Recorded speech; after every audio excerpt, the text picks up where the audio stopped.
बिन माँ की बहू।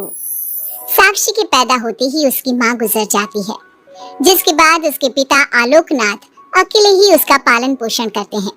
16 साल की उम्र से ही साक्षी ने घर चलाने के लिए नौकरी शुरू कर दी थी। बेटी से बढ़कर एक बेटे की तरह वो अपने पिता को कंधे से कंधा मिलाकर काम में हाथ बटाती रहती है। साक्षी, मेरे होते हुए तुझे नौकरी करने की कोई जरूरत नहीं है। तेरे हर शौक पूरे करने के लिए मैं अभी जिंदा हूँ। और आपकी शौक का क्या पापा? आपके भी तो कुछ शौक होंगे ना, मुझे वही सब पूरे करने हैं। मेरे शौक का क्या बेटा, मैं तो बूढ़ा हो चुका हूँ। मेरे शौक तो तेरी माँ के साथ ही कब के मर चुके हैं। अब तो सिर्फ एक ही सपना है मेरा कि जल्दी से किसी अच्छे लड़के को देखकर तेरी शादी करा दूं। क्या पापा, आपकी हर बात मेरी शादी पर आकर ही क्यों अटक जाती है? अगर मैं चली गई तो आपका ख्याल कौन रखेगा? इसलिए मैं आपको छोड़कर कहीं नहीं जाऊंगी। अरे बेटा, एक ना एक दिन हर लड़के को जाना ही पड़ता है, तुझे भी जाना तो होगा ही। अपने पिता की बातों से निराश होकर साक्षी अपने रूम में चली जाती है।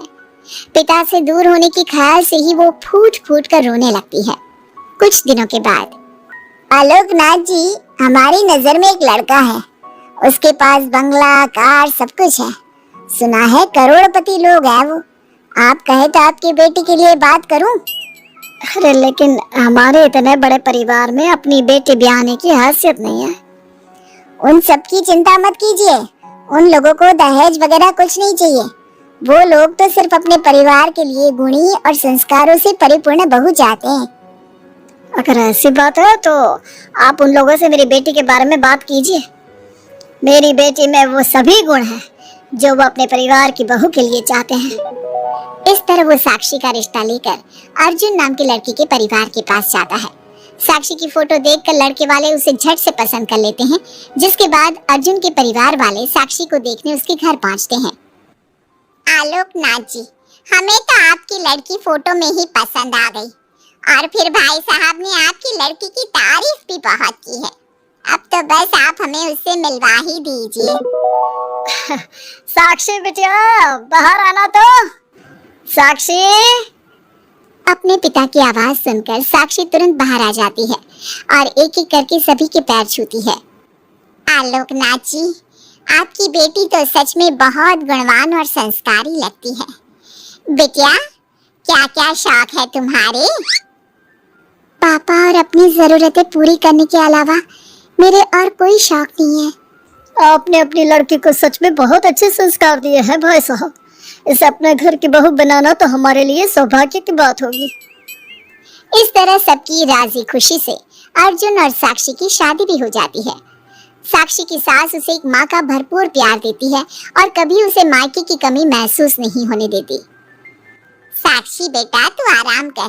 सुबह से घर के काम पर लगी है, थक गई होगी अब बिटिया। नहीं माँ, मैं ठीक हूँ, अब चिंता मत कीजिए। मैंने कहा ना अपने रूम में जाकर आराम कर। अरे काम की टेंशन मत ले। अपनी सास की जिद के आगे हार मानकर साक्षी अपने रूम में चली जाती है। थोड़ी देर बाद उसका पति भी वहाँ पहुँच जाता है। साक्षी, तुमने मेरी रेड कलर की फाइल देखी क्या? जी नहीं, मैंने तो आपकी कोई फाइल नहीं देखी। साक्षी, तुमसे मेरी एक फाइल तक नहीं संभाली जाती। 1000 बार बोला है तुमसे कि मेरे सामान को हाथ मत लगाया करो, मेरी सुनती कहाँ हो तुम? माँ ने बहुत सर पर चढ़ा रखा है तुम्हें। अर्जुन के इतना कहते ही साक्षी रोने लगती है। साक्षी के रोने की आवाज सुनकर उसकी सास वहाँ पर आ जाती है। साक्षी बेटा, क्यों रो रही है? इस नालायक ने कुछ किया है क्या? साक्षी अपनी सास मीना को सारी बात बताती है। क्यों गधे, अपनी फाइल का खुद तो ध्यान रखता नहीं और बहू को ताने देता है। माँ, अब तो रहने ही दो। आपको हर समय अपनी बहू ही सही लगती है। सही लगती नहीं, सही है मेरी बहू। माँ समझाइए ना इन्हें, ये हर समय मुझ पर गुस्सा करते रहते हैं। खबरदार अर्जुन, जो आज के बाद तूने मेरी बहू के साथ ऐसा बर्ताव किया तो मुझसे बुरा कोई नहीं होगा। अपनी माँ की डांट सुनकर अर्जुन वहाँ से चला जाता है। बहू, अगर दोबारा ये तुम्हें ऐसा कुछ कहे तो तुम मुझे आकर फौरन बोल देना। मैं हमेशा तुम्हारे साथ खड़ी रहूंगी बेटा। माँ, आप सच में बहुत अच्छी हो। मुझे बचपन से लेकर आज तक कभी एक माँ का प्यार नहीं मिला, लेकिन जब से आप मुझे मिली है तब से मुझे माँ की कमी कभी महसूस नहीं हुई। अरे पगली, मैं भी तो तेरी माँ ही हूँ, और मेरे होते हुए अब तुझे कभी अपनी माँ की कमी महसूस नहीं होगी। एक दिन। साक्षी, अब मैं तंग आ चुका हूँ तुमसे। भगवान के लिए मुझसे दूर रहा करो। अब मुझे ना चिढ़ होने लगी है तुमसे। अर्जुन, ये क्या तरीका है अपनी पत्नी से बात करने का?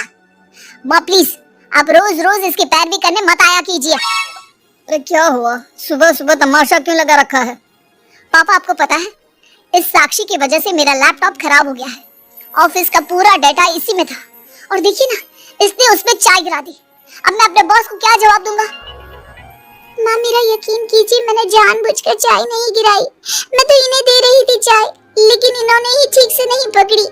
अच्छा, तब इसमें भी मेरी ही गलती है। वाह साक्षी वाह।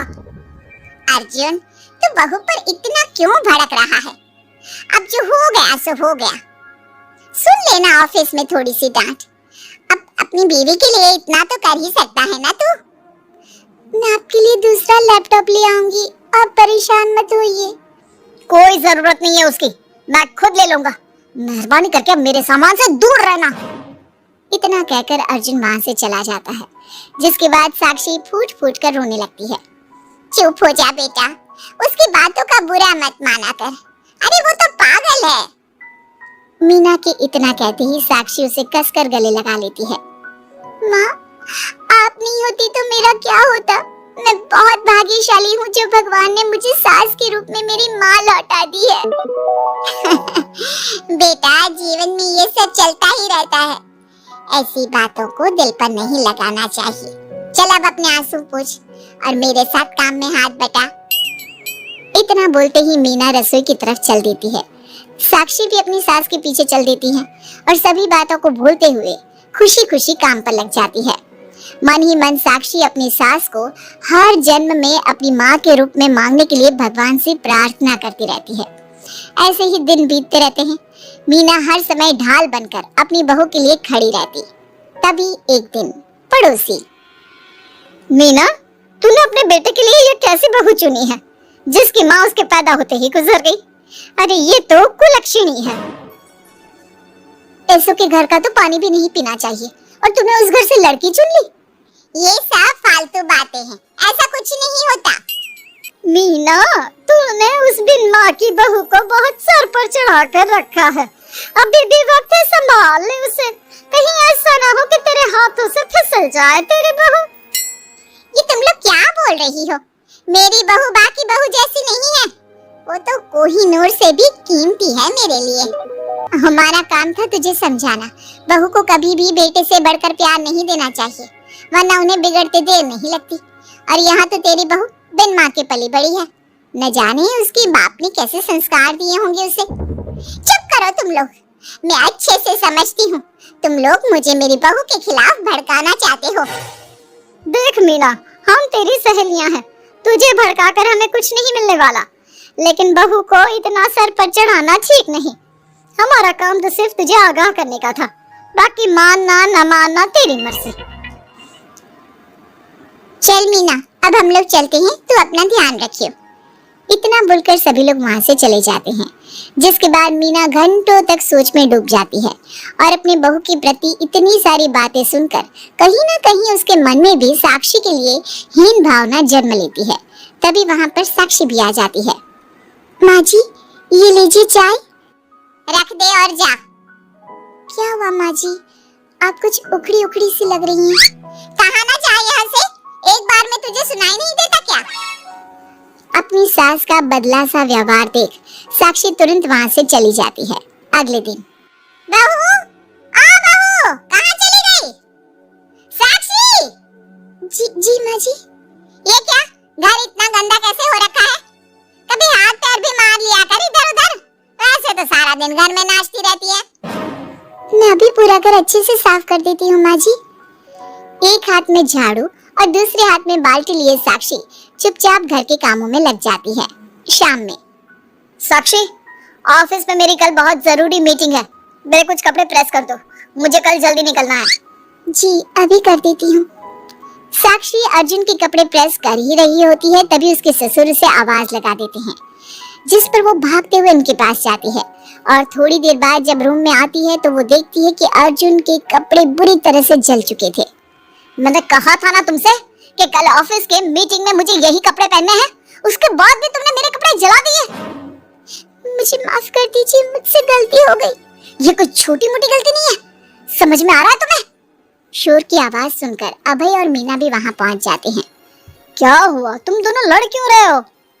पापा देखिए ना, इसने मेरी नई शर्ट जला दी जो मैं कल मीटिंग में पहनने वाला था। बेटा, उसे मैंने ही आवाज दी थी, इसलिए वो शायद जल्दबाजी में प्रेस का बटन बंद करना भूल गई होगी। पापा, अब आप भी माँ की तरह इसका साथ दे रहे हैं। अर्जुन, इस बार तो सही है और बहू गलत। आखिर वो इतनी लापरवाह हो कैसे सकती है? माँ जी प्लीज मुझे माफ कर दीजिए। अब तुम्हारी सजा ये है कि अभी और इसी वक्त तुम मेरे बेटे के लिए हूबहू ऐसी ही शर्ट ढूंढ कर ले आओ, जाओ। तुम्हारा दिमाग खराब हो गया है क्या? इस समय कहाँ जाएगी हमारी बहू? और अब तो सारी दुकानें भी बंद होने वाली होंगी। अगर दुकानें बंद हो भी गई होंगी तो उसे खुलवाकर मेरे बेटे के लिए शर्ट लेकर आओ। माँ रहने दीजिए, इन सब की कोई जरूरत नहीं है। पापा ठीक कह रहे हैं, इस समय कहाँ जाएगी ये? मैं कोई दूसरा शर्ट पहन लेता हूँ। मैंने जो कह दिया सो कह दिया। अब गलती इसने की है तो सुधारना भी इसे ही पड़ेगा। जाकर शर्ट लेकर आओ। मीना की बातें सुनकर साक्षी रोते हुए वहां से चली जाती है और रात के 10 बजे तक पति के लिए दुकानों पर जाकर कपड़े ढूंढती रहती है। थक हार कर करीब 12 बजे साक्षी कपड़े लेकर घर पहुंचती है। अर्जुन की ऑफिस के मीटिंग के लिए तुम्हें हूबहू वैसे ही कपड़े मिले या नहीं?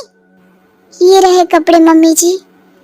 साक्षी अपनी सास को कपड़े देकर जा ही रही थी कि मीना उसके हाथ में चोट देखती है।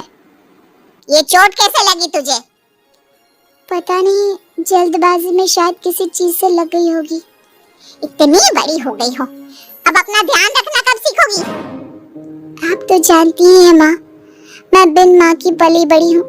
माँ के ना होने के कारण मेरे सर पर इतनी जिम्मेदारियां थी जिन्हें निभाते निभाते मैं खुद का ख्याल रखना ही भूल गई। लेकिन आप जानती हैं माँ, मुझे अब भगवान से कोई गिले शिकवे नहीं है, क्योंकि भले ही उन्होंने मुझसे एक माँ छीनी है, लेकिन उन्होंने आपको मुझे दिया है और अब आप ही मेरी माँ हैं।